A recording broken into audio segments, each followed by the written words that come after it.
பால் பாக்கெட்டை தூக்கிட்டு நிக்கிறேன்னு பாக்குறீங்களா? பாலை பத்தி தான் காரசாரமான விவாதங்கள் நம்ம சேனல்ல போய்கிட்டே இருக்கு நேத்துல இருந்து. அதனாலதான் இந்த பதிவு. நான் போட்ட பதிவை ஒருத்தர் சரியா புரிஞ்சுக்கிட்டு கமெண்ட் போட்டிருக்காரு. அந்த கமெண்ட்டை கூட நீங்க இப்ப படிங்களேன், இதுல இருக்கு. நான் என்ன சொல்லியிருக்கேன்னா, நிறைய கலப்பட பால்கள் வந்து விட்டது. நான் பாக்கெட் பாலை குறை சொல்லல, நிறைய கலப்படமாக பால் வந்து விட்டது. அவற்றை எவ்வாறு கண்டுபிடிக்கணும்னா, நீங்க பாலை சட்டியில ஊத்தி கொதிக்க வைக்கிறப்ப கொதிச்சுட்டு ஒரு அரை மணி நேரம் கழிச்சு அதுல ஒரு ஆடை உருவாகும் மேல.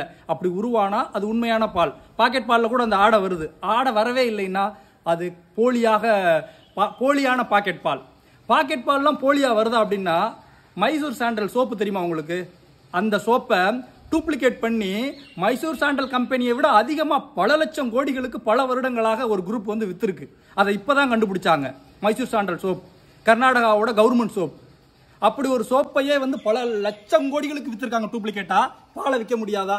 பொறுமையாக பாருங்கள். அருகில் இருப்பவர்களிடம் பாலை வாங்கி பயன்படுத்துங்கள்.